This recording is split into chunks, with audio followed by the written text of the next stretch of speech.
neon lights, funky smells, and finish him. These were the joys of the arcade. Pumping quarters into games that, frankly kicked your ass, but were a lot of fun. Tonight, on the game show, we explore our favorite arcade games.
This is BreakmanX, and welcome to Game Show on August 26, 2026. I knew the date without hesitating. Nice. How's it going, Jack? It's going great. It is Wednesday night. I'm here chatting with y'all, and we're ready to talk about arcade games. I could not be more excited. Yes, I'm excited. It's going to be a great night of wonderful game show events. And Logan, how are you doing this evening? Doing good. Coming off of I'm in the middle of a month worth of sets and stuff. So I had a set last weekend where we shot like a car chase and stuff, which is crazy. It was at 5 a.m. And now I'm about to go to another set tomorrow. Nice. So yeah. Hey, get that work, man. Yeah. And I'm going to go see Coyote vs. Acme this weekend. Oh, yes, it's out this weekend. I cannot wait to see it. Mm-hmm. Sweet. And Darria, how are you doing this fine evening? It's been a crazy week, but there's a tail here. He's already jumped up here. But yeah, not too bad. Not too bad tonight. Nice. It has been a terrible week for me. But that's okay because tonight is the show and everything's going to be fine and dandy this evening. I'm excited to talk about arcade games and keep moving forward. So, Jack, what's up with the news? Oh man, so I'll be honest with you. For this week being Gamescom, there was very little news, or at least very little new news. But let's get into what there was. So first off, earlier today, Xbox has announced that their disc-to-digital program is not just a rumor; it is a reality. So beginning next week, if you're in the Xbox Insider program, any game discs you've got for the Xbox One or the Xbox Series X or S, you can quote unquote digitize those. They will have a program so you can take that disc and pop it in your Xbox. You can convert it to a digital code so that then you can use that to just download the game, and you can use it on Play Anywhere. You can use it for any of the Xbox cloud services, or just if you want it digitally on your Xbox, there you go. You don't have to use the disc anymore. Pretty cool. I guess they've laid the groundwork for this quite a while ago. Obviously when the Xbox One launched, but really cool to finally see it come to fruition. I'll be honest, I haven't really bought a whole bunch of games for my Xbox lately, but it's a cool thing to offer, and I think it's again, it's one of those things trying to get back a little bit of goodwill from the audience that may have had some, less than stellar things to say about some other platforms and some of their other decisions. Well, as the person that's kind of known for crapping at Xbox, I think it's pretty cool. I don't understand why that isn't a thing for all platforms. I feel like I should be able to put my Switch game in, Switch 2 game in, and it's like digital. But I know they don't want you to copy it and all that to people. But I think it's a good move. I like it. And I also like talking to the people that are in the chat right now. So Johnny Graphics, what's up? He says, let's go. Nick Troll 69 says, hello. And then Crystal Madison says, yo, yo. Nick Gamer says, hello. And then 8-Bit Mossplay says, good evening, y'all. So many excellent arcade games that we are excited to talk about this evening. And if you'd like to chat with us, go ahead and just type something here on the YouTube. I will read it, and even if it's during the week, I will comment. And like the gazillions of people that watched our GameSack shorts this week randomly, even though they've been on for like ever, welcome. I'm glad that you found us through the sack. So back to you, Jack. Sure thing. And yeah, 8-Bit Moss Player. This is for any Xbox One and Xbox Series S and X games. So yes, it goes back, I guess you would say, one generation back, which is kind of cool. It's pretty rad. So another not so great news. There was a new Bloodstained game in development. You may know that as the not Castlevania sequels created by Igarashi. And yeah, the latest one that has been in development has been officially delayed to 2027. So a little disappointing to hear that, but if they needed some more time to come up with a good story and some good gameplay, I'm totally cool with it, because honestly, there's already another Metroidvania, Castlevania coming out in like another month and a half. So if they need some more time to either just get some space in between that game and this one, totally cool with it. I just want it to come out and be great, but just a little disappointing it got delayed. Yeah, it's a bummer. Yep. It's totally a bummer. Yeah, but so back to Gamescom and opening night live. There weren't a whole bunch of new game announcements there, but one I do want to kind of key on was something I thought was pretty cool. As you can see from my shelf behind me, I'm a little bit of a Lego nerd. Lego Skylines was announced, and this is going to be a new game from the Cities Skyline team, but it's going to be about Legos. Like, it's just going to be building Lego cities, and I think that's really, really cool. Like, oh wow, if they can do Cities Skyline, Lego theme it up, and maybe bring just the detail down just a little bit to where it's like SimCity maybe 3,000 levels and not SimCity 4 or beyond levels of complicated. It gets pretty complicated, that game. I think that could be, I think that could be a really good sweet spot, and attaching the Lego franchise with it would be really cool. Yeah, for sure. It'd be really fun to build Lego cities. Who wouldn't want to do that? Right. And Maximus Prime says hi. Hi, Maximus Prime. Back to you, Jack. Yeah, absolutely. So the last bit of news, not necessarily anything about a specific video game, but it is Hideo Kojima's 63rd birthday yesterday. So happy birthday to the man, the myth, the legend, Hideo Kojima. May he continue to build his human celebrity collage for everybody to see. Do something weird on your birthday. You know you want to. But that's all I've got for this week. Oh, that's right. All right. Well, on to my news then today. So Metal Gear Solid Master Collection Volume 2 hits August 27th here tomorrow. Woo! Bringing Metal Gear Solid 4 finally from the locked PS3 over to modern consoles, as well as Peace Walker, which I liked Peace Walker. Peace Walker's all right, yeah. Peace Walker will always have a special place in my heart because we got to meet Kojima-san for that game. They had a event for journalists in this small little thing, and Mecha's favorite game developer is Hideo Kojima, and I didn't tell him that we were going to do that. I just picked him up on the plane. I was like, hey, we got an event to go to, and we go there and we're walking up to like talk to Hideo Kojima. That's awesome. It was a fun surprise. And then Dave Bautista is officially cast as Kratos in Amazon's live-action God of War adaptation, which is interesting in a few different ways. One, he'd slimmed down and demuscled because he didn't want to be seen as muscle, and then now he's apparently going to remuscle to become Kratos and erase all of those things he said.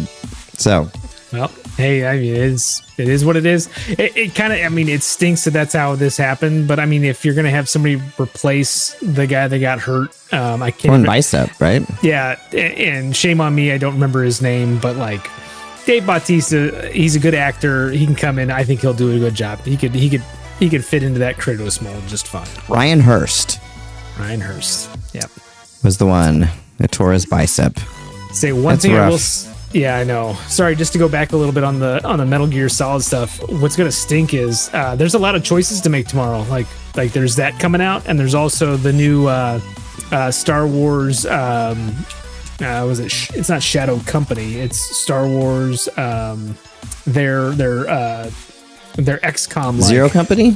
Zero Company. Yeah, that comes out tomorrow. Also, I want to check both of those things out, and it will be difficult to decide which one to play first. It's a good problem to have, though. It's better to have too much to play than too little to play. Yeah. Well, that was a good start. Now, if you like what you're seeing, please give us a like and a subscribe. We'd appreciate that. We are doing pretty well in that regard. We're jumped up to 343. Which is industries. So, it's a lot more than last week. So keep hitting us up. See if we can hit 350 this week, or maybe even 400. Who knows? That'd be fantastic. Yeah. And Pokemon will return next Tuesday with Jess and I. Jess is unfortunately out this evening with an illness. But some pretty cool stuff we hope to show you around September 6th. Oh. There'll be a cattail. That's all I'm going to say. All right. It's going to be pretty cool. And yeah, I won't give any more hints. Let's move on to arcades. Woo! I'm excited. This is a really fun topic. Jack's excited. I'm really excited for this. Arcades used to be so special, and so immensely exciting to be able to walk by all the glowing lights and the weird smells and the mishmash of odd people and soda, to be able to pop a quarter in and play a game. It was a special time. I don't think that it will ever be replicated with, claw machines. As Jack, I think, said on Facebook, claw machines and all that stuff has just overtaken everything. That we'll probably never get that period of time back. So let's celebrate it here tonight. So starting off with the arcade game I liked a lot of arcade games, Galaga and some we've talked about previously. But the one that really killed me in the best way was the first Teenage Mutant Ninja Turtles arcade game, because that one, I can remember walking by the arcade and I didn't know it was coming out, but it just launched. It was at the front of the arcade and you could hear Cowabunga, let's kick shell. And I was like, oh my God, it's a Ninja Turtles. And that was my peak Ninja Turtles era, so it also dropped right at the best time. And being used to NES graphics and walking in, and it looked, to my eyes, as good as the cartoon at that time. It was so over the top amazing, and kind of the weird artwork that was on the side of it that didn't quite match up with the cartoon or the movies, but was there. But just a really great job of immersing you in the world of the cartoon, which then became the basis of most of the Ninja Turtles games that followed, such as Turtles in Time, which kind of improved upon the formula. But the first one is the one that really got me. And playing with strangers, you really wanted strangers to play with you, because that meant your quarter would probably go farther. Because the arcade games of the Turtles games were a little bit more difficult in terms of being able to consistently defeat enemies. Whereas the NES version, there was a strategy where you would use certain attacks and jump kicks, and you could actually kind of pretty reliably progress. But depending on how they had the dip switches set up, you were probably in for kind of a little bit of a butt kicking. Yeah. But I think one of the things that impressed me the most with that arcade game was just how many foot soldiers or whatever the enemies you were playing, whatever you're fighting, would scale with how many people you were playing with. So it was just you maybe have 3-4 guys on at the screen at the same time. But if you had a full contingent of 4 turtles playing, you would have upwards of 15 to 16 foot just kind of anywhere on the screen, and it turned into just all out mayhem. For sure. Yeah, and it was mayhem. And like the voice samples, I like couldn't believe there was voice samples. Like Voice samples were great. Yeah. You fall down in the hole and it's like, who put the lights out? Like I swear, like running around as a kid, I would say that because of that game. I mean, for what it was at the time, like it had a good amount of that Teenage Mutant Ninja Turtles like cartoon humor in it, even for as little as there was there. But I think, you know, they came out at exactly the right time. I think the show had been out for like a year. Like it was still like absolutely in the absolute throes of its fandom for kids. Yeah. And you saw that there were probably, I think, a handful of 3 or 4 player games that were even in the arcades at that time. So like when you saw that thing, you were like, oh my God, like I've got to play this thing. And sure enough, that's when I saw that game, that's all I wanted to play. And now you can play it in your pocket, like literally on your handheld device. It's crazy. That was like my wish. I think I'm pretty sure I prayed to God, like, please, could I play this game at home at some point in the future? Like that would be amazing. And now you can like carry it around with you. So nice. It worked apparently. But Jack, what's your first pick? So my first pick is another Konami game, Sunset Riders. So it's built on a newer version of the hardware that Teenage Mutant Ninja Turtles was built on. Sunset Riders is a 4-player arcade cabinet that's basically like Wild West, like you're all gunslingers. And there's 2 dudes that just have like 6 shooters, and there's 2 dudes that have shotguns. And so it's kind of cool. Like you actually, who you pick, just like the Turtles, kind of determines what kind of play style you have to have, and it plays like a mix between Contra and Ninja Turtles. It's just a run and gun kind of game. There's slides you can do. The bad guys are all really interesting little caricatures, some of which are a little problematic now, but that's okay because in the time it was 1993. Everything was different in 1993. Yes. But for the most part, it's a super awesome game. Again, playing that game with 4 players turns into all out chaos. But it is so fun.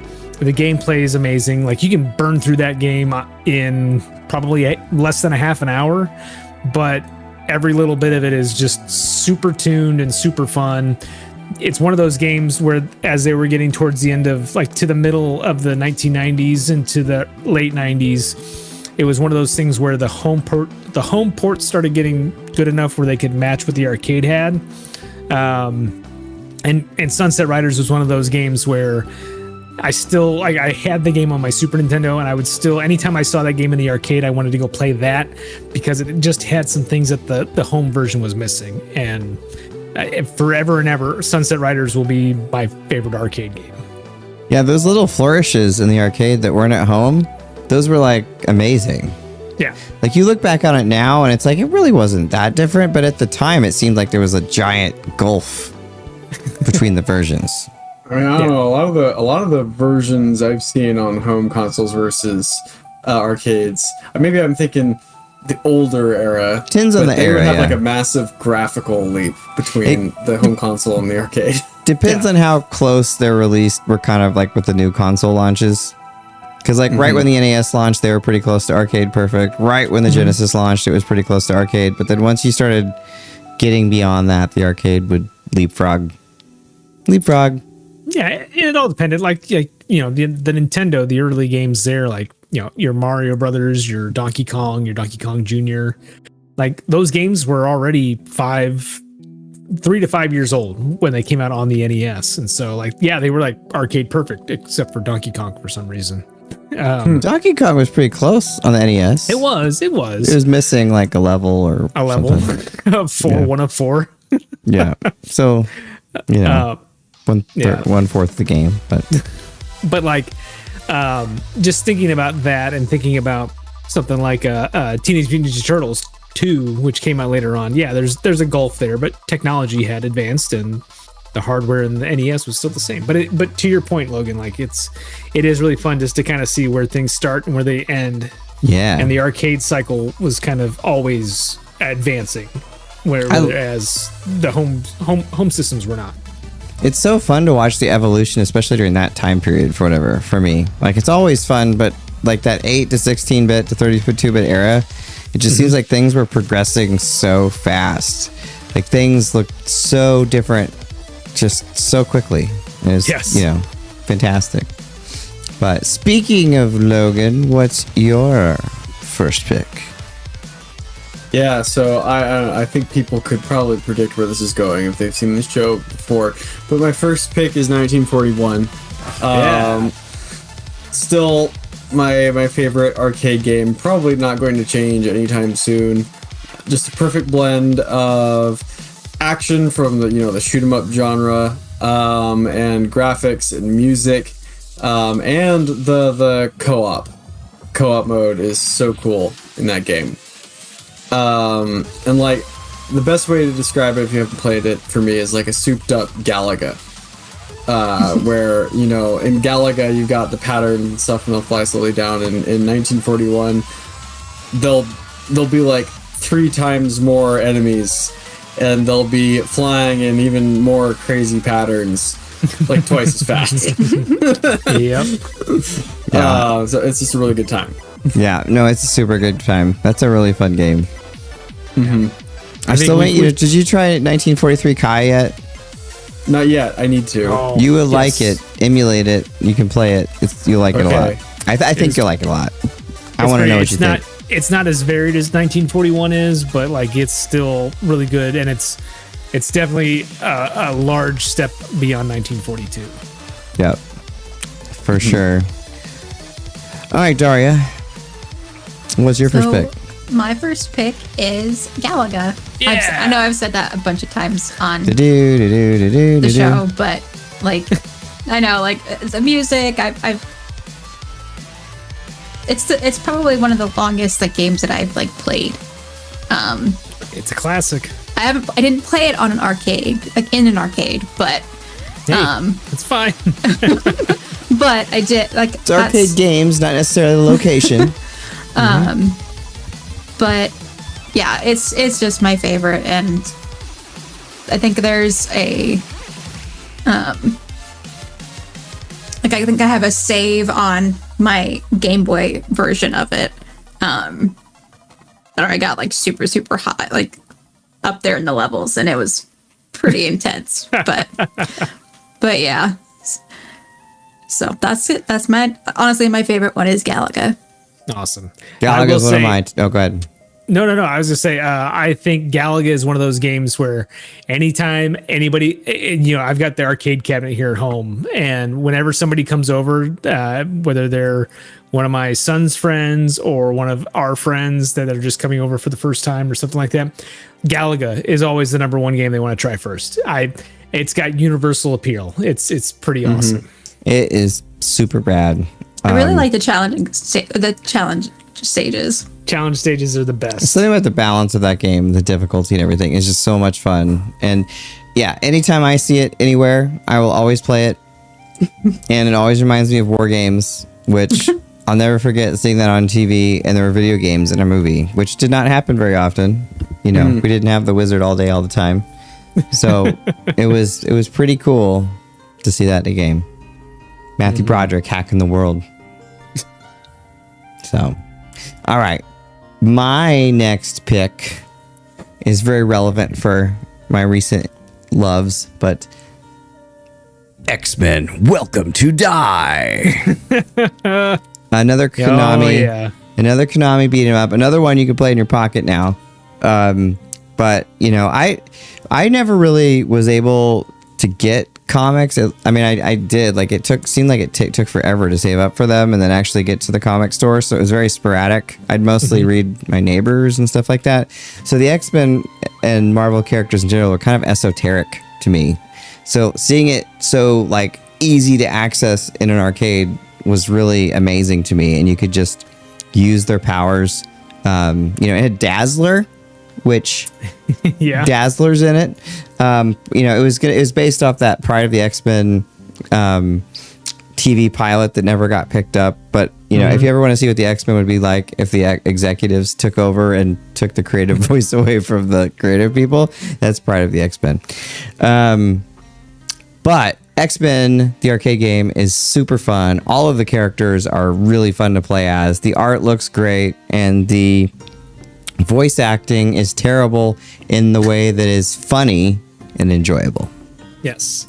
It is, you know, you still, if you walk in someplace and you see that 6-player arcade cabinet sitting there, you're like, well, I've got to try this thing out. This thing is gigantic.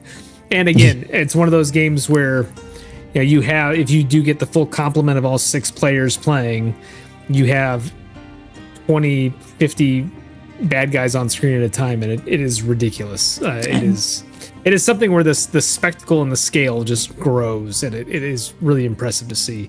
But Nightcrawler all day, every day, baby. Yeah.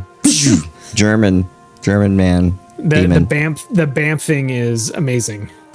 It's the first arcade game that Break Girl X played too, because they have it at this burger place in town called The Pennant. Awesome. So I need to actually like go there, and I've gone there to eat, but I need to go there and actually like do the arcade stuff. Like, it's pretty cool. I mean, it's better than a lot of arcades, I will say. Like, they actually have some cool stuff. At least when I was there, they had some cool stuff. It's been years since I've been there, but all right, Jack, what's your next pick? Yeah, so my next one is a sequel. It is OutRunners from Sega. So OutRunners is the second sequel to Outrun. Obviously they've done other games in that same racing genre, but OutRunners was a 2-player cabinet which had basically 2 racing cockpits right next to each other. It had amazing stereo in the in the arcade. You could really like those speakers in that thing. At least in the I played it several different places, and every time I found one of those cabinets, I don't know who set it, if it was just by that setup, like factory default this way, or if the operators just decided to do it. But I swear every single one of the OutRunners games that I found had its speakers cranked up to like 11 or 12 out of 10, because you'd sit in the cockpit and you'd hear the engine go, and it would literally just like you could just hear it blowing out the speaker. And you had this guy on the radio, and his voice would be like, and I'm just like, wait, what is going on here? And it's one of my favorite games. Like, I love Outrun. The original Outrun is a classic, but OutRunners has like some updated songs, has some really cool tracks. They do a lot of cool stuff with some of the upgraded hardware at the time. And that game is one of my favorites. And again, it's one of those, I mean, all of these on my list, if I saw them in an arcade, I would just stop what I'm doing and go play those games. OutRunners, I've never been able to see in like an actual arcade, which bums me out, because I played it, on MAME and stuff. But I wish that I could play it in an arcade with the steering wheel and all that kind of stuff, because I think that would be like it is. Is that the one that has Sonic in the? No, you're thinking of. You are thinking of. Matt? No, not Mad Gear. Oh my gosh. There's a few other ones from Sega in that same time. Rad Gear. I think it's Rad Gear. I see OutRunners. OutRunners looks really fun too. It's a really fun game. But yeah, mobile game. Super Scalers. Oh my gosh, I'm gonna look this up now. There's like Rad Mobile. That's the one I think you're thinking of. 90s buzzwords. Yes. Yeah, Rad Mobile had the little Sonic that hung off the keychain on your rearview mirror. That's like stuck in my head for some reason. That's pretty cool. I was actually so Six Flags in St. Louis had a Rad Mobile machine. Sorry, just go off on a little tangent. They had one, and it how the old Afterburner or the old Thunderblade games had a mobile cockpit. Yep. Rad Mobile had one of those too, and there are literally places in that game where you're like a 45 or 50 degree angle, and you're like falling out of the arcade machine. I was just like, this probably isn't safe. But yeah, that's how I will always remember Rad Mobile. That's cool. That's cool. 8-Bit Moss Play says arcades seriously need to make a comeback. Long Island Retro Game Convention had 2 huge arcades going. People love them. My girlfriend's 14-year-old nephew went with us this year and loved it. I mean, I think people love them. Same. I see people go to California Extreme once a year, and I'm just like, oh my god! Like somebody this year went and set up like a 6-player grid, the grid station. I was just like, oh my god, that would be amazing. That's like the one game I've always wanted to play in like a large player setting, because it's like Smash TV, but like not like third person. Sorry. I mean, I don't know. It's I think the thing that works against it is that those games can all be played in so many different places. Yeah. That for it to be a like I could, one off or occasionally, like it works great, but people just like to stay in their homes. I don't know. Yeah. I would like it. I would like it. I think it would be a lot I'd of love fun. to like put like a whole row of them back here. I've got the space for it. Well, what's stopping you? I mean, money. Yeah. Someday. Well, no. Someday. If Jack wins the lottery, there will be signs. Once my kids get out of college and I have money again, then maybe we'll see. They'll just gradually start appearing behind him, below the Legos. If they haven't all if all the PCBs haven't all disintegrated by then. Yeah. Well, if you take care of them, I mean, if, like Joe from GameSack has like a ton of PCBs that he maintains. Oh, so. I know. I'm being facetious. I mean, like in another 20 years, those things are going to be even more expensive. So I'm going to have to dumpster dive a little bit. There's going to be some super FPGA thing that is going to like be amazing, and some like something that's even better CRT wise. So here's hoping. There's money in it, so it'll be there.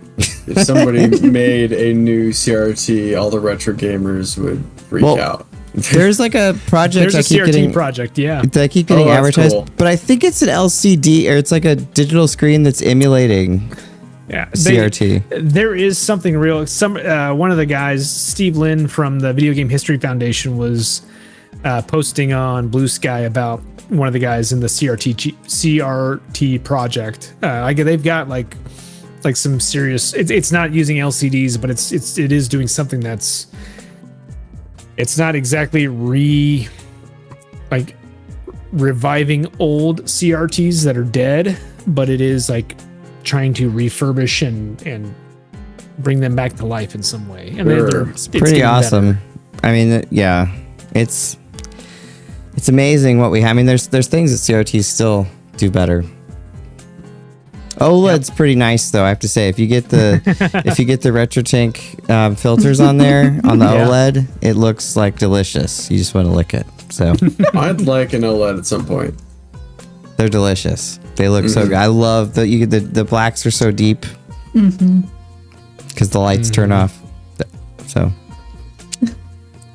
has anyone seen the iPad Pro screen, the OLED, the tandem OLED? No.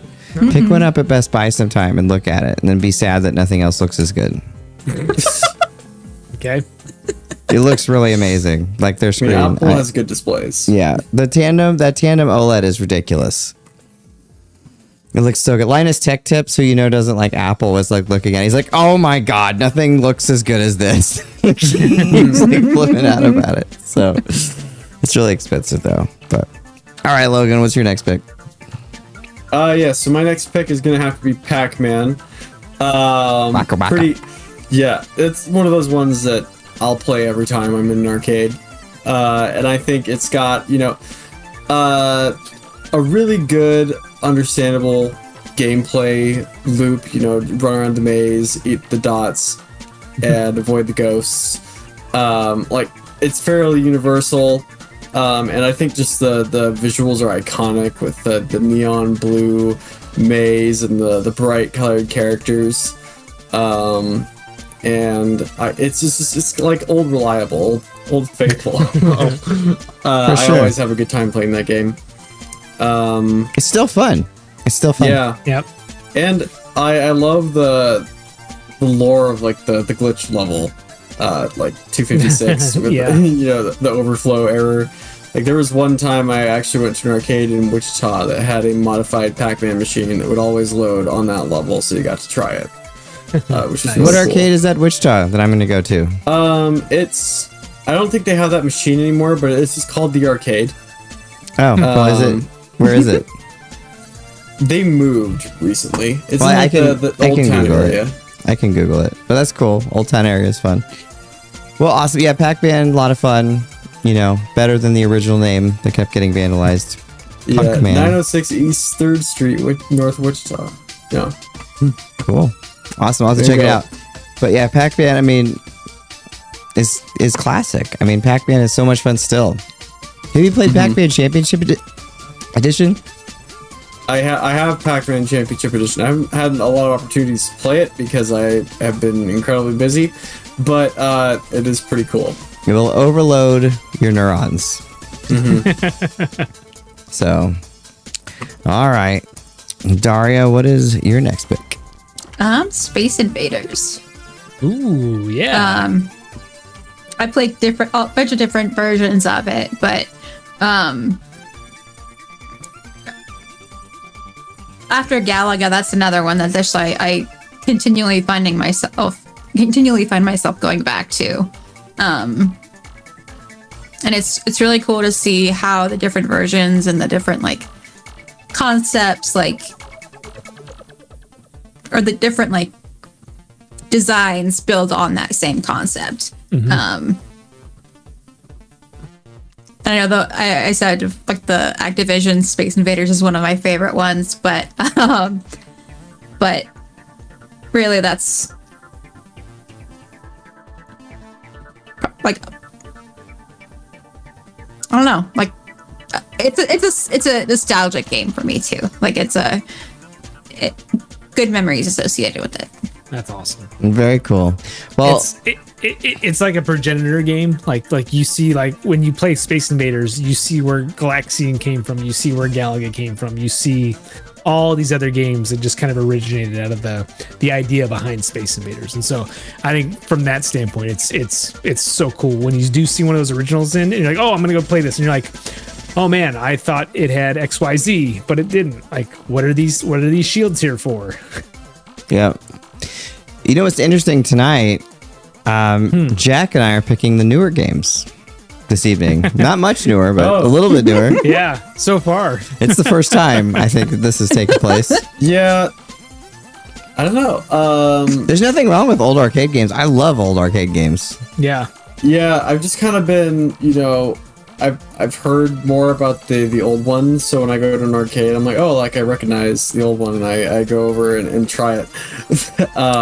They're really great. I mean, my favorite period of arcade games is basically the 8 and 16-bit era, and there are so many really cool ones. Like if you go into an arcade and just they have a ton of those era. Like one of the ones I'm going to talk about, is it my next one? It might be. It is my next one. So I'll talk about it in a second. Yeah. This is a really cool one. It's like not a super famous one, but there's so many games like this that are like so over the top, crazy 90s fun that they're just so great. You should meme it up. Who put that one out? You go ahead and talk about it, but Data East. Okay. Yeah. What's on the arcade behind you, Logan? I've been wondering this for weeks. Oh, plenty. Oh God, that sounds scary. It's some cursed demonic it's game. Loud. I could mute my thing and like try to move my webcam and show what is it? Just tell me what's on it. I custom built it in high school. Nice. It runs on a Raspberry Pi. Nice. And it has MAME, like a massive list of stuff. Like, your classics like Pac-Man, Donkey Kong, Galaga, 1943, Centipede, bunch of things. And then I've got like some Genesis games on there. Like I've got Sonic on there and stuff. I have like a homebrewed Fix-It Felix Jr. for Sega. Nice. Because I love Wreck-It Ralph. I have a janky version of Oregon Trail running on that. The buttons are a bit of a nightmare to try to actually run, but it does work. Your character names have to be like, XYZ. Like That's fun. Yeah. Very cool. I've been curious. So 8-Bit Moss Player writes in, I have 7 CRTs that I picked over the last 2 years. I have 2 more that I'm going to get this week. Pretty clean and cheap. Running short on space. I bet you are, because those things take up so much. I used to have like 3 here, and I ended up selling them all, giving them to better homes. Because once I got the RetroTink 4K, I would like, because I would play. I'd put them on both screens, split, and the RetroTink 4K would always be the one I was looking at. So it became like, this thing is taking up so much space and is like so heavy that the RetroTink just kind of, and I wanted it to go to a good home. And then he just exclaimed Golden Axe, which I have later on my list. One of the Golden Axe games. Is a classic. So there's a cartoon coming out, which we'll see how that goes. It's a choice. It's a We'll choice. see. Like, of all the things I would, but anyway, my next pick, the Cliffhanger. Edward Randy. This isn't like the Nichibitsu, this isn't the Nichibitsu Cliffhanger. This is Data East's Cliffhanger. Data East 1990, pinnacle year for arcade games. But I'm pretty sure I found out about this one from Joe from GameZack. This was not one I knew back of the day. I don't think I ever saw it.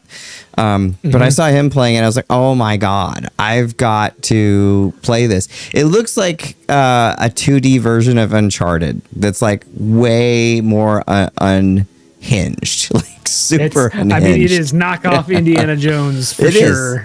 It is. And you like doing things like riding on a plane, like an airplane's wing, like falling down a waterfall while fighting back. It's like just totally crazy, cringy, over the top in the best 90s way possible. Anytime I see that game, I always think of it as like the third in the trilogy between Bad Dudes, Super Spy, and then you have the Cliffhanger. Are you a bad enough dude to save the president? Yes. Wasn't his name Ronnie?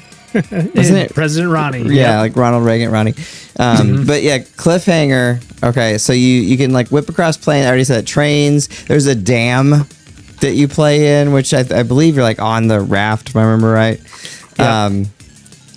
But yeah, there weren't a whole lot of copies of it out here, but it's definitely one of those to like play however you get a way to play it, because it's a really fun game. Like it will soothe the senses for sure.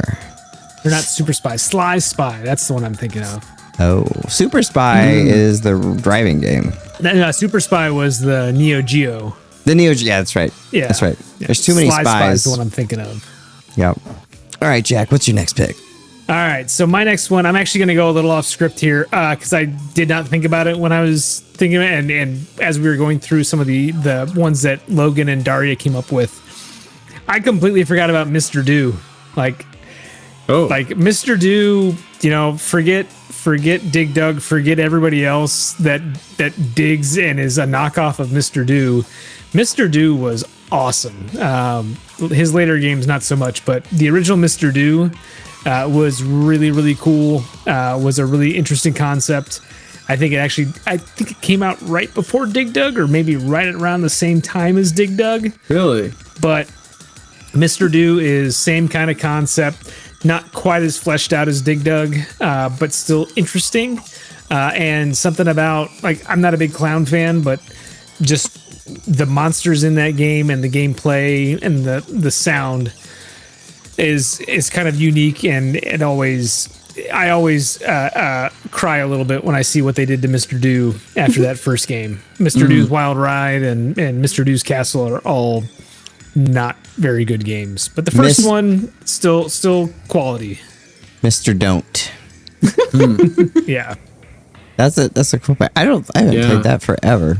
I've never heard of it before. This is a new one. You should for me. at least check out the first game. Any of the other Mr. Do games, stay very far away from. But that first one is a solid game.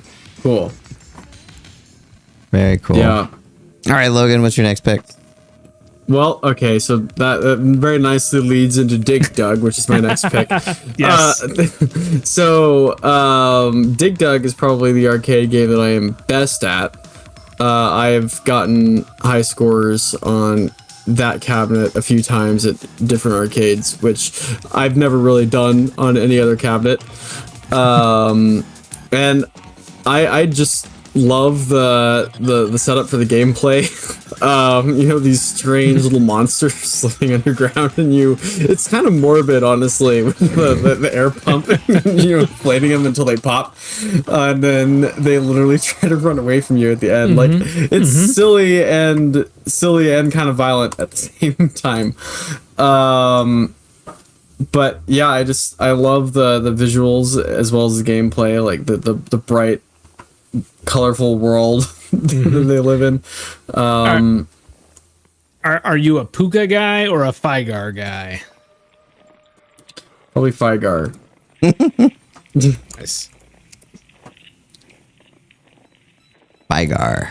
It's a great name. I mean, the character designs in that game are really cool. Like between Dig Dug and the two other like monster characters, like it's pretty clever little design. Yeah, Yep. I like the Figar. Like, I mean, I'm a fan of dragons, and the fire attack. So, That game was Breakboy X went to this camp and he came home. He's like, "There's this game," and he's like trying to describe it to me. And then he finally got to like you pump them full of air and they blow up. And I'm like, "Oh, Dig Dug, I know what that so is. violent, Yeah. so violent."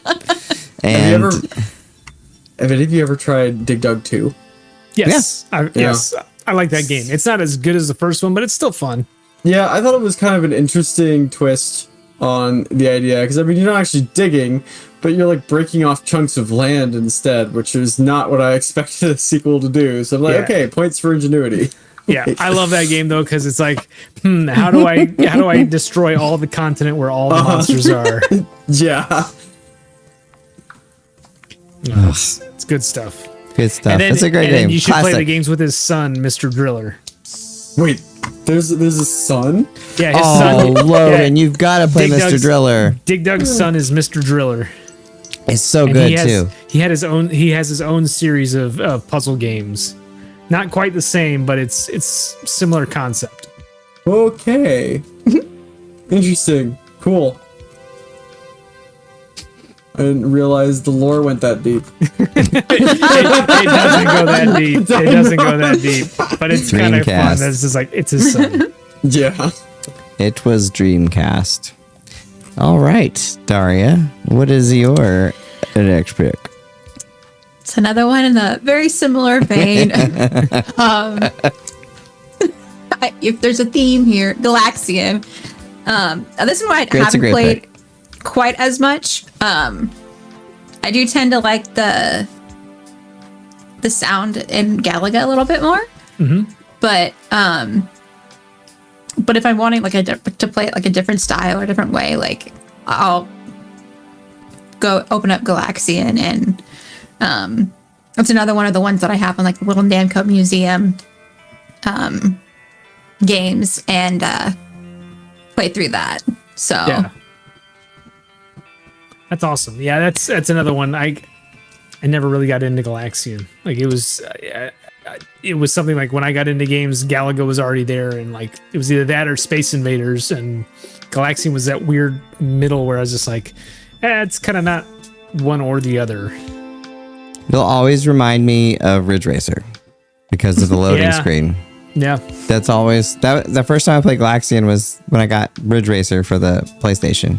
And I didn't even know, like, I mean, I played arcade. I'd never seen Galaxian somehow, and I thought it was like a fake game. I didn't realize it was a real game. I thought, and then I found out. But you play, it looks like you're like the Starship Enterprise, kind of like it's similar. A little bit. So, and then it's like up there on the video board. So, good. It's a good pick. Good pick. Okay. So the next one I'm gonna pick is, I think, the best arcade sports game of all time. NBA Jam. Okay. I think NBA Jam is fantastic, and again, I played it more on the consoles, but I have played it in the arcade, and I do, of course, love the arcade. It's really the perfect arcade game. Come up, anyone can play it. You can certainly get good at it. With that rubber band AI, man. Yeah, well, and there's some weird programming quirks. I was reading someone talking about how one of the programmers made it so it was much harder for the Bulls to defeat the Pistons. Like if there was a last minute shot with the Bulls versus the Pistons, it would miss no matter what. It was zero chance it would go in. So there's just some interesting, quirks in there. But I mean, one thing that really makes is the announcer, as we know. Is it the shoes? I thought that I loved that so much. Yeah, Tim Kitzrow is an all-timer for sure. He's like one of those people where I was like, should I spend money on a cameo so he can make my voicemail message? Yeah. Does he do those? He does, yes. If you're going to have anyone do it, I mean. Yep, Kitzrow is one of the guys you'd want to have do it. Is Jack Burton here?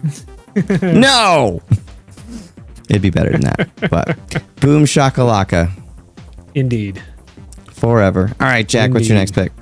So my next one is another Sega classic. It is Afterburner 2. You may say, well, what about Afterburner 1? Well, it's kind of out there, but they quickly replaced it with Afterburner 2 because it's so much better. This game is like, think of Outrun or Super Hang-On or any of those other like Sega 16-bit era games, but you're a fighter pilot and like you're going super fast in your F-14 or whatever you have and just blowing the crap out of things. Like, it is awesome. The music's amazing. I don't think like if I had one video game soundtrack to listen to for the rest of my days, I probably wouldn't pick it, but it would be like the first hour because it's amazing. It will grab me, and if I see it in an arcade, I'll go play it. Like, it's very fast, very entertaining, and very difficult. It is really difficult. It looks really cool, though. There was one of those, Logan, this might have been before your time, but there was a restaurant in our hometown called Chuckwagon. Probably before your time. No, I don't know that. But they had, it's where the like Happy Sweet or whatever is now. Oh, okay, yeah, no, that was vacant actually, when I moved there. Yeah, well, it pretty much is now, but yeah. Anyway, they had cool arcade games there, like always. Like they had X-Men: Children of Adam for a while. Oh, they had Afterburner 2 for a long time before that. And it was so fast and looked so cool, and the music was great. It was like really hard though, and it would eat your quarters really fast. Oh yeah. But it was a lot of fun. It was a lot of fun.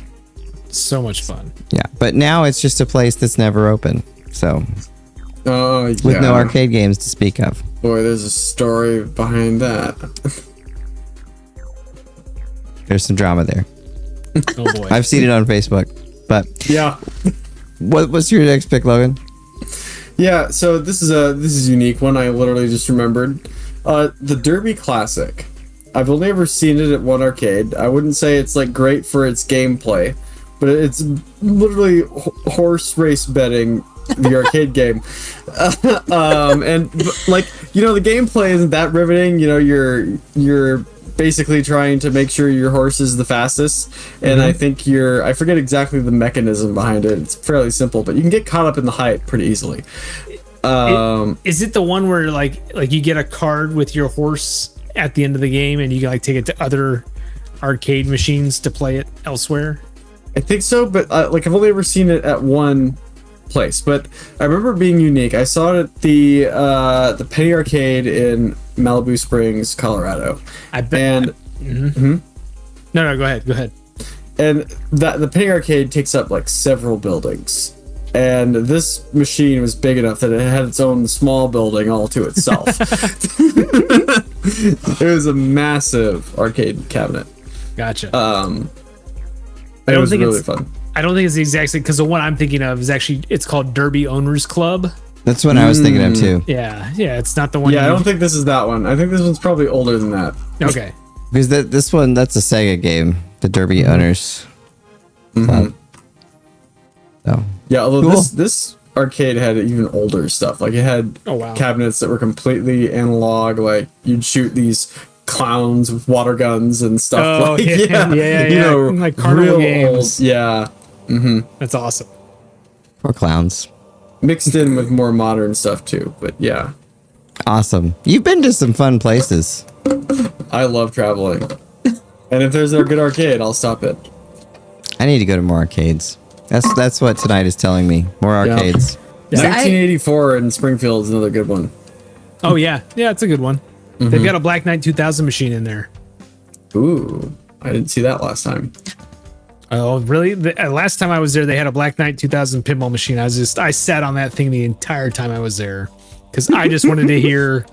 I just wanted to hear Ed Boon go, "No way," the entire time. It's great. Oh man. All right, Darria, what's your next pick? So I haven't like played a whole lot. But I just that going to an arcade and actually like playing games was always something that I wanted to do. Like I remember especially going skating, the skating rinks, they usually had some arcade games. And my mom would never give us the quarters or anything to spend on them. But so I would always just usually watch other people. But but no, You know what? That's underrated though. It was fun to watch other people play at arcades. I mean, not as fun as playing, but it was fun. The original Twitch streaming. Yeah. No, seriously. Yeah. Yeah. But like there's it makes you want to go skating again and just see what arcade games are actually in there. I'll tell you, it's more of the redemption machines and that kind of stuff. There's one that's down the street from my house. The elementary school my daughter goes to has events there sometimes, and I'll go in there like, oh man, I used to remember going skating, but I was like, it wasn't really ever the skating I really liked going for. It was just sitting there and playing Ghosts and Goblins or Captain America and the Avengers. Yes. And I get in there and there's like 10 redemption machines over in the corner. I'm just like, aw. Yeah, I haven't heard of Redemption, although I kind of get an idea of what it might be. I did roller rink parties in elementary school too, and they had a single Miss Pac-Man combo machine with Galaga and stuff in there, and then they had a few ticket generating jackpot arcade machines. They used to have arcade games at the bowling alley in Lindsborg too. Oh, Logan. Yeah, that's not Tackle. Although Tackle has good prices. Tackle is worth it. The way you said that was hilarious. I mean, I used to go. My dad used to be in a bowling league when I was young, and I would go with him every week because I knew they had an arcade with 40 games back in the corner. And just I'm just gonna sit back here. You give me $5, I'm good all night. Yeah, I will say I'm glad enough that the carousel that the roller rink I went to in elementary school had the jackpot tickets, because that's where I got my it was a very cheap one, but that's where I got my first film slate. Nice. I won it off of arcade tickets. Nice. That's cool. Yeah, my elementary school in Wichita, where we do our skate parties, there was a Street Fighter 2 machine. Oh, nice. So I didn't do a lot of skating. Yep. Hadoken is what I'll say with that. So, all right. Darria just went, right? Okay. So, let's see. Mine. Oh, Daytona. Guy, that man loves to sing Daytona. Yeah, you guys, if you don't know, you should look it up. Not now, but later. You can look it up on YouTube after we're done here. Just look up. I need to find the guy's name. And then I will find his name. Just spell it Daytonaa. You will find it. But no, it's such an iconic song with him singing that. Actually, I think there's a behind the scenes. Yes, on YouTube where you can watch him singing it, which is even better. Yeah. But that game looked so amazing in arcades because it was that early period of 3D where any 3D was magic. And playing that because they were hooked up with other people too, and you could race against them, and it was just so fun. And I remember starting to see the ads for the Sega Saturn with that. Yeah. That made me really want to Sega Saturn. It was a pack-in game. Yeah, but it's not that early version of Daytona is not quite the arcade. Yeah. The Dreamcast version of it actually is really good. I don't know if you. Yeah, yes. that one is probably the peak. Yep. But- And I found the guy's name, Takanobu Mitsuyoshi. Yes. Look up him on YouTube after this show is over and just enjoy listening to him sing Daytona over and over and over. You should want to. He loves singing that. You should want to do anything as much as he loves singing that song. Yeah.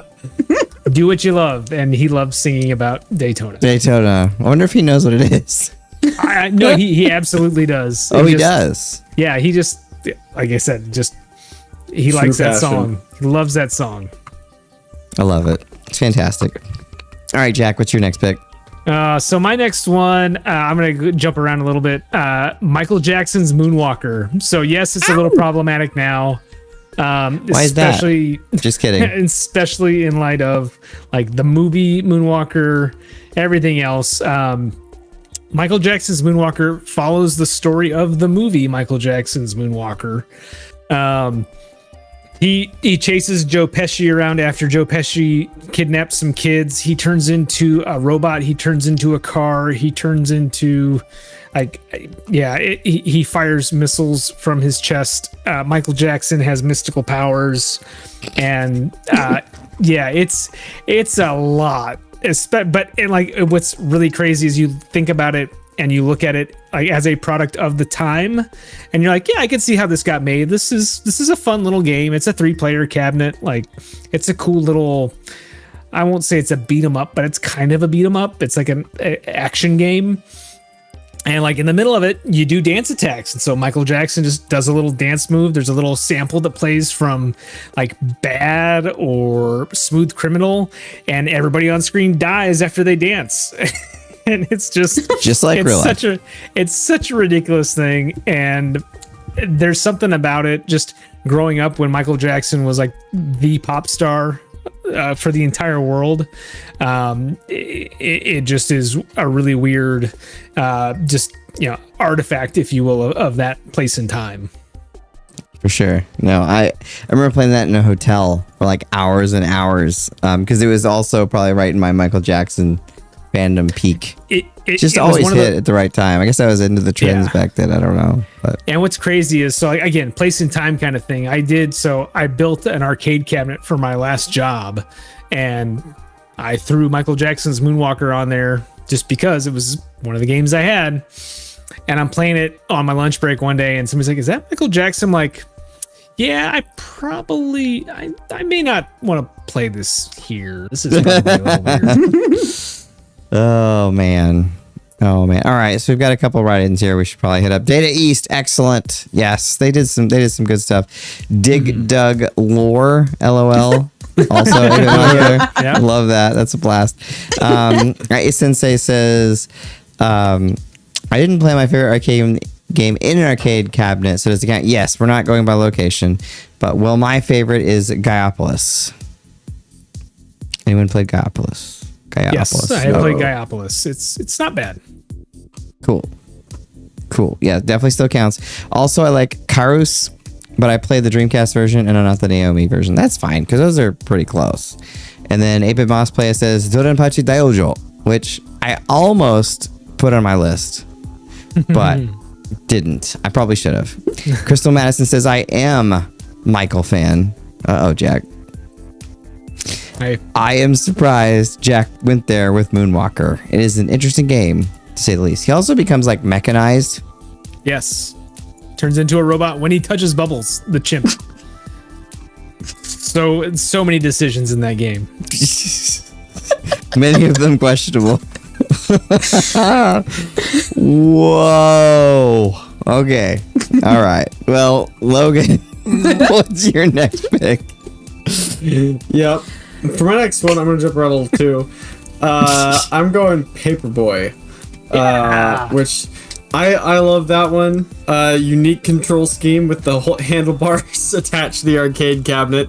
But man, it makes it a lot of fun. Just going around throwing papers. Like the world they've built there is definitely brutal for the paper delivery guy, but a lot of fun for the player. Yep. Just try and make sure you don't crack windows and get points for hitting people's porches correctly and getting mail into mailboxes. And you want to all the people who subscribe to other newspapers live in like haunted houses. Yeah. I always thought that was cool. And then there's these cartoonish cars driving through the street that you have to make sure you don't hit. Yeah, it's just a fun time. At like 100 miles an hour, coming out of nowhere. No. Getting hit is brutal. That's a crazy game. Can you imagine pitching that today? Like riding your bike around as a teenager while everyone tries to kill you and the Grim Reaper's going after you. Newspapers? What? Yeah, newspapers. What's a Paperboy? Yeah. No, but I don't know. That game was so hard. It's really hard. I mean, So hard. the key was always you get it in the mailbox or you get it on the front door and then you trash the house because they don't care once they get the paper. Yeah. But then you ran out of your papers. Yeah. I have a copy of it on my cabinet back there, which is even harder to play because you don't have the original control scheme. You don't have the handlebars. Yeah. Yeah. Yeah. It's a fun game. It's tough. It's tough. All right, Darria, back to you. So I do have a question. So where can I go to find arcade games around our area that I can There's actually a place visit? in Pico, I forget the name. There's a place. There's the Pennant has some. Honestly, besides the Pennant, I haven't really found. The is the one I was thinking of. Is that the one you're thinking of, the Pennant? Yeah, I've been there before. That was pretty cool. Like I There's said, like if you go ahead, Jack. No, you do. You go There's first. there's another one. What's it called? It's a really cool name. It's a bar, and it has like a very gamery name, and I can't remember what it is. But it's right by the Pennant. It's on that same block. So down over here, if you venture over to Kansas City, there's a few places. Like I said, Up Down's probably the biggest one. But there's a few others that are around town. A lot of them near downtown or in like Crossroads District. I think there might still be one down in Overland Park somewhere, but there's a few around. You can find them. And there's always like Dave and Buster's, but again, that you get more into like the redemption stuff that are main event. Dave and Buster's just they'll have like one game.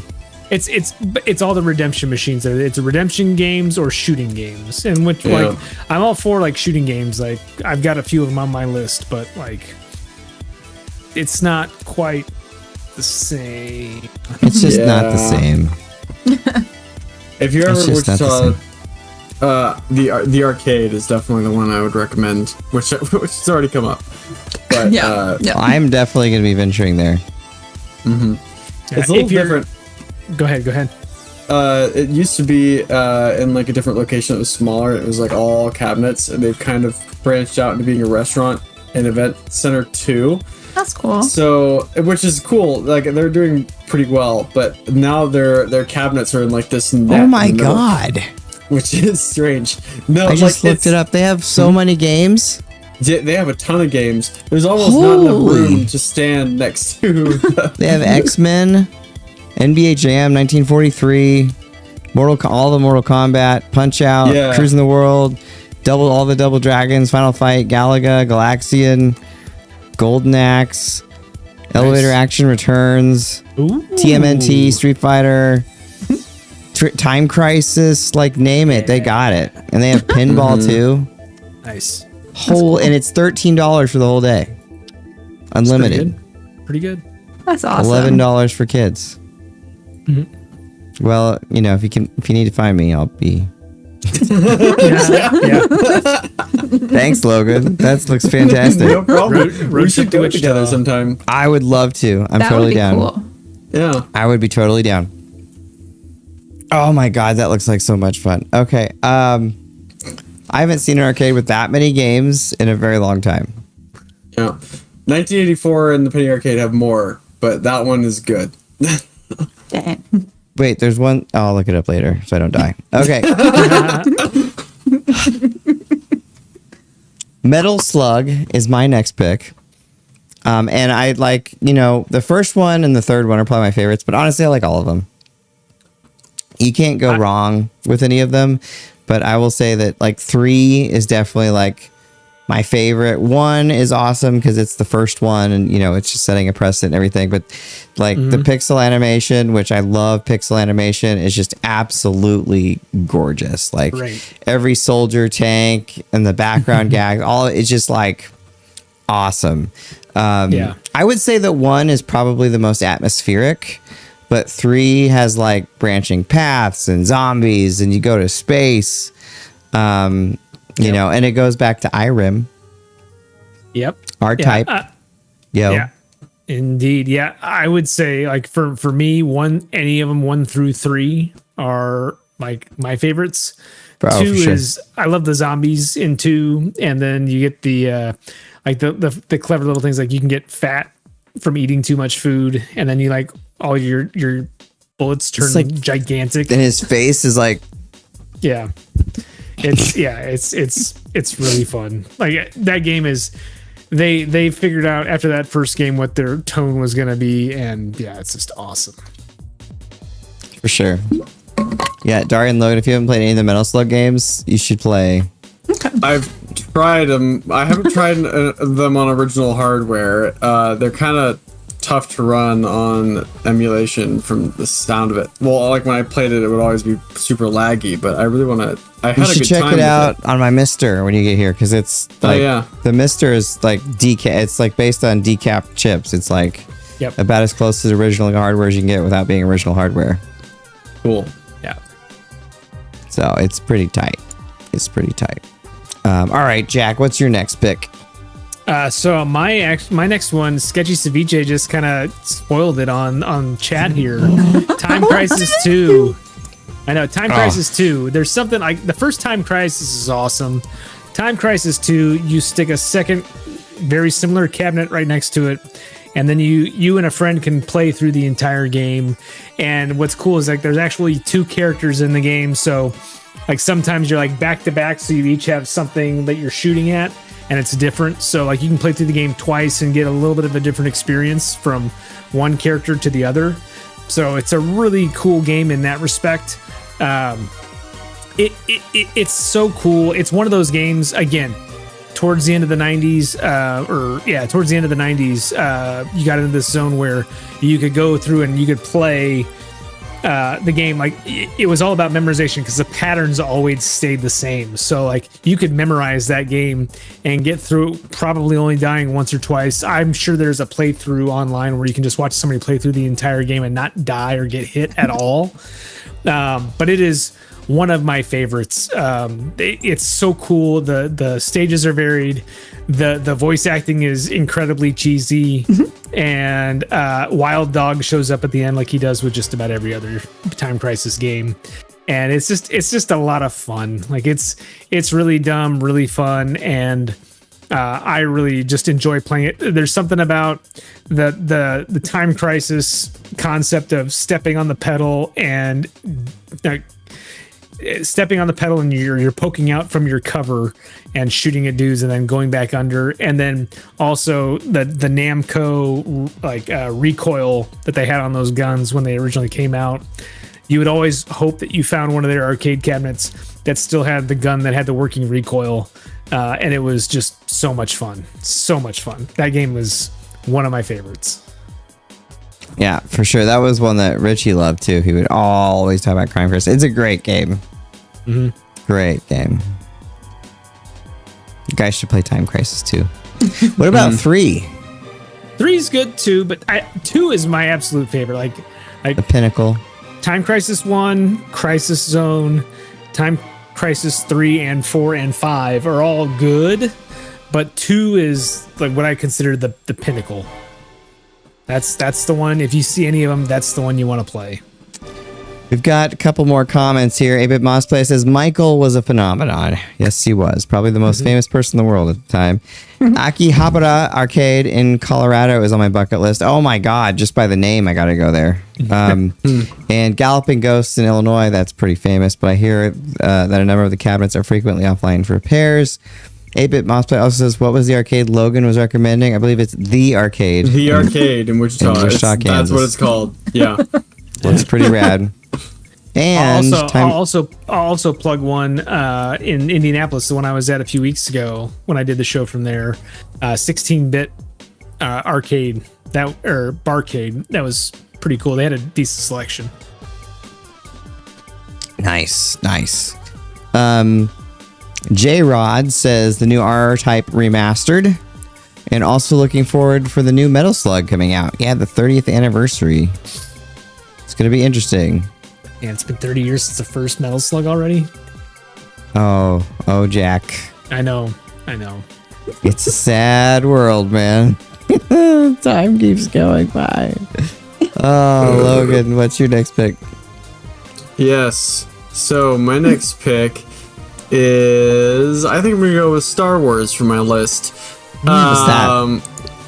Yeah, which gameplay on that one can be a little rough at times. It's like a vector machine, but really you're in it for the vibes. Because it's got, if you get, there's a couple of versions. There's a stand-up one, but if you get like the big one with the sit-down chair and stuff, you feel like you're piloting a ship. And I just find it impressive with their, I mean, it's real early 3D, like, you know, the vector games are some of the earliest 3D stuff. They're not even rendering surfaces, they're just rendering polygons by their edges. It's high tech. High tech at the time. It had voice samples. They did have voice samples. You know, it was a unique experience in the arcade, and I get excited whenever I see one of those machines, especially one of the big ones. It's pretty unique, and honestly, like at the time, there was nothing quite like it. Like you had Battlezone, sure, but like Star Wars, getting to sit in that cockpit and like do the Death Star trench run was incredible. Yep. No, it was pretty amazing for the time, for sure. Much better than the Atari version. Oh boy, they tried that on an Atari? Yes, they did. They tried. Yes, they did. They tried. All right. Darria, do you have another question for us? I actually have a story. So it's probably like it's about Pac-Man. I know we've already kind of like mentioned that one before, but so when I was living in Mississippi and we went to, like, I had to have a bunch of teeth pulled because they were just, my adult teeth were growing in faster than those ones fell out. So after, like, we would go to the dentist, they would take like the kids into like this little play area, and the one thing that I remember the most is that there was this table that you could play Pac-Man on with like another person. Okay. And I think that's like probably the earliest memory I have of playing an arcade like game, like S game. And it was at the dentist. So. Well, it's a better memory at the dentist than I have. I'll say that. All right. Oh man, I've got so many picks I want to get to. I'm gonna jump ahead because I want to talk about Golden Axe for a minute. Golden Axe: The Revenge of Death Adder. Yeah. I'll never forget the first time I saw Golden Axe 2. It was the first Golden Axe game that I saw at a friend's house on Genesis, and I was blown away because of the magic. But Golden Axe: The Revenge of Death Adder, which was 92 in the arcade, System 32. So bringing that 32-bit power, branching paths. It had like huge sprites and just looked amazing. So I don't know. It's probably nostalgia glasses, but it always felt like the best Golden Axe game. And I wish that it would have gotten ported because it's not on the home consoles at all. They should have brought it to Saturn. Why, Sega? Why? Death Adder did not get his revenge at the home. He did not. That is one of my favorite beat 'em ups. Like Sega did a really great job with it. it's new characters. I think there's only one character that's the same from the original, and everybody else is pretty awesome. Like there's another dwarf that like rides on the back of a giant. There's a centaur lady. There's the main guy from the first one, and then who is the fourth character? Isn't it? Oh, it's something else unique.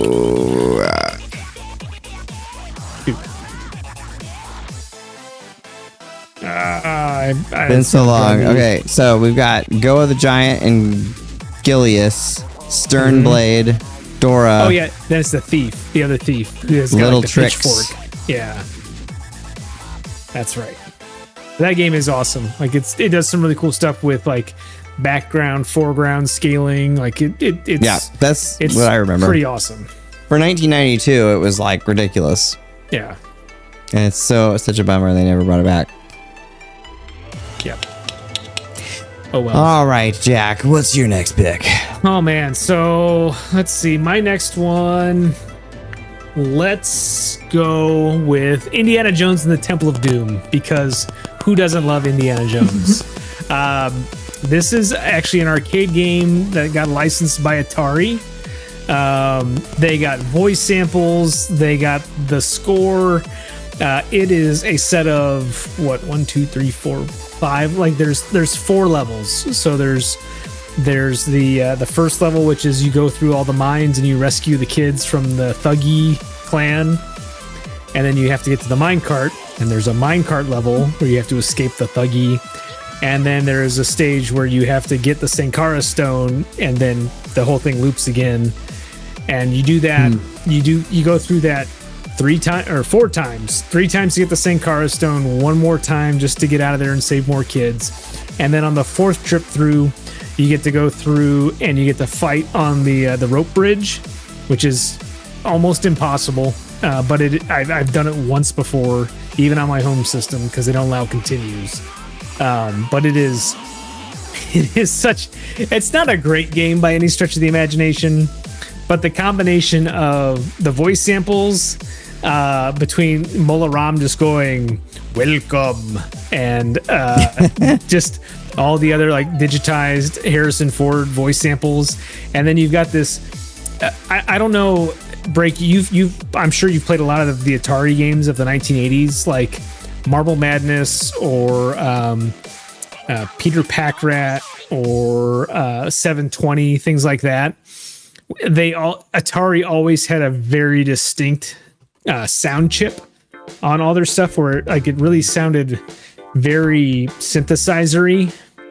Didn't matter what game it was, and hearing the John Williams Temple of Doom theme over that synthesized chip is something that just, for whatever reason, when I think of it, even if I'm watching the movie, when I hear the Temple of Doom specific soundtrack, that's like the first thing that comes to my mind. Is like I think of that arcade game more than I think of the actual score from John Williams. Wow, that's quite the compliment for that game. It is. Like I said, it's not a great game, but it's definitely one that has stuck with me in the 30, 40 years since it came out. I can't do it. It's not so much that, like, that part is cool, but it's the Temple of Doom specific theme that they've got. Cool. Anyway, sorry. I want to hear it again. I also remember it. But all right, Logan, what do you got for us? Yep. I'm gonna throw out Joust. A pretty fun game, a fun premise. Knights riding ostriches. What more do I really have to say there? You know, I just like the creativity. There's a lot of those arcade cabinets at the time that were doing things that I don't think you'd really see a game do at all today, and I think I need more Knights on ostriches in my life. I mean, who doesn't want to joust on top of a flying ostrich? Right? No, I would absolutely do that in a heartbeat. Did you ever play Joust 2? There's a sequel. There's a Joust 2, yes. So Joust 2 just blowing minds. doesn't expand a whole bunch on it, but it does give like different levels. So it's not just like the same platforms, Right, like yeah. Smash Brothers every stage. Like they do some different things. Like there are different themes and different layouts, and so it's kind of interesting. And then there is there are power-ups you can get that can turn your ostrich into a unicorn. Whoa. It's Man. it's fun. Yeah. It's different. It's definitely not the same game, but it's still pretty cool. I'll have to keep an eye out for that one. Cool. All right, Daria. Trying to think. I don't know. This Star Wars one sounds really fun. Like that's honestly a lot of the ones that I've heard you guys like as you've been talking. Like I really want to try the Star Wars ones. Yeah. That's surprising. Did I you? also really like the Return of the Jedi game too. Oh, yeah, the Return of the speeder? Jedi is a good one. Yeah. Speeder bike. Break. Did That's you ever cool. see in the arcades? Did you ever see the Star Wars, like the one they called Star Wars Trilogy? Mm-hmm. The Dreamcast era one? Yes. Yeah, yes, that one was cool. That's my favorite Star Wars arcade game. Like, it's just like a joystick, like a pilot joystick, and like there's a Hawk level, there's a Death Star run level. That's cool. There's also like there's bonus Light. stages. One where you get to fight Boba Fett with your lightsaber. Yeah. And there's one where you get to the fight Darth joystick's your Vader. lightsaber. It's really Yeah. cool. It's super fun, and it's like it's very much on rails, but it's a cool little unique experience. That's awesome. Yeah. Very, That's super very cool. cool. All right. Sketchy Ceviche says the thing they're doing to Golden Axe with a Paramount cartoon cannot be described in polite company. It's fair. Yeah. I don't know. I love Golden Axe. I'm glad that exists, but I don't know about that. All right. Well, I'm going to skip on down the list. Another one of my absolute favorite arcade games, maybe not like the greatest arcade game, but I love the Captain America and the Avengers arcade game. They had it at the Chuck E. Cheese Yes. in Wichita, and I used to play it there all the time. That was my favorite game there. And like the voice acting is like, ha ha ha. And, you know, like the guy. So good. Avengers assemble. And there's just You like will be the one escaping. It's so so great. the lines good. are, there's so many of them too. There's even like more, but really fun game. The Sega Genesis version of it is actually pretty good. The Yeah, Super out Nintendo of- one isn't, but Yeah, out of the two of them, like the Genesis one is way better than the Super Nintendo one. I don't know what Data East was thinking there. Data East back again to avenge it up. Who was your character? I was more of an Iron Man or Vision, usually Iron Man. I was always Iron Man because you Yep. could just my You would way I fly usually and shoot played- down. Yep, jump through that apex and shoot down. And it's like you just never got hit. Yep. Never got hit. And Tony Stark. Hawkeye and Vision and Iron Man could do that. Hawkeye and Captain America really could not. Yep. Oh, Hawkeye. All right, Logan. Oh, maybe your Hawkeye. last pick here. Getting close. Probably. We'll go Wait, Hubert. Jack. We've got to do Jack first. My bad. No, go ahead. You, Sorry. Logan. I'll come Dang back it. to me. Okay. I almost Yeah, got through a show Hubert. without messing up. Hubert, Yeah, yes. almost. Yes. Just, I kind of mostly love it for the cast of characters. All the strange little designs that were in that one, not least of which is Hubert himself. And then it's got a really unique movement scheme that kind of challenges you, so it's kind of refreshing in that way, where you're moving diagonally across this like vertical board, which is just kind of fascinating to me.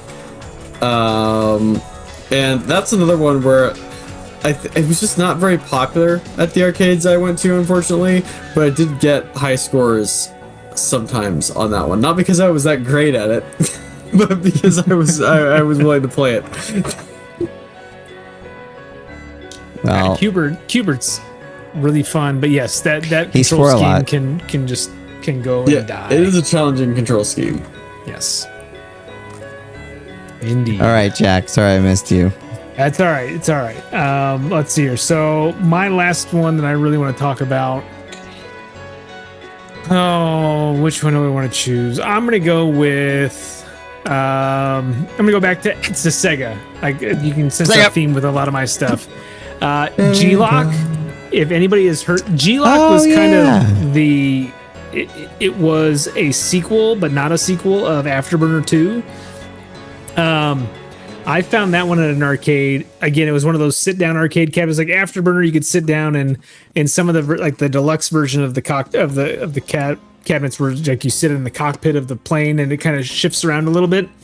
Well, with G-LOC, they had that, but then they also had one where you actually had to close a door, and like it wouldn't flip you like, I could let you do a complete flip, but like it was on like a servo, and so like you could literally go like, again, like that rad mobile thing, like you could go pretty far in one direction or the other, and it was more of a first person than it was a third person between that and Afterburner 2, and for some reason just the stage selects music stuck with me throughout my entire life, and it's just one of those games that if I ever see that, I am running to that first and putting quarters into it before anything else. It is an amazing game. It's a short game, but it's amazing. And like, if you find a deluxe cabinet, like that thing is worth its weight in gold. Well, not the cool cabinet, but I didn't realize they released that for Sega Ages on the Switch. Yeah, it's not great. The version on there is not quite the same. There's something different about it. I need to look it up and see what it is, but I know because I looked at that too as soon as I saw that, and then I was like, wait, this isn't the G-LOC I know. It's M2, but all right, Darria, bring us home. I was say I actually don't have anything further. Because I feel like you guys have given great recommendations, like places to go around here. We'll all have to go as a party to the arcade. That seems like it would be a lot of fun. That would be a lot. I said of fun. we can definitely do Break, you and I could probably do a follow-up one of these that just is us talking about arcade games for like another couple hours. There's so many. Like when I was going through my list, I'd be like, oh, but this one, but that one. And so, obviously I didn't even get through all the ones I put on my list.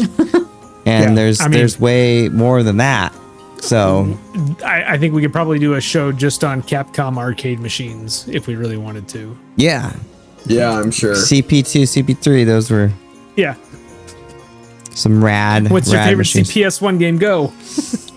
There's so many. I know. I don't know what I would even say. Like, I mean, Street Fighter 2, but like, I was going to talk about Knights Cadillacs and Dinosaurs tonight. Knights of the Round. Knights of the Round's pretty great. King of the Dragons. King of the Dragons is really good. Punisher. I think if I'm missing any. Just great. Final Fight. Captain Commando. Which Mercs. Oh yeah, Mercs. Some really great games. Sorry. Oh, so many great games. All right, well, we're running out of time here. So, Jack, what are you gonna be doing this week? So I picked up the third book in the Dungeon Crawler Carl series, and so I am starting that this weekend. Actually, I'm probably going to start it as soon as we're done with this show. So very excited to keep going with that. Nice. It's got its hooks into me bad. Like book 2 is really good, and I want to see where it goes. So doing that.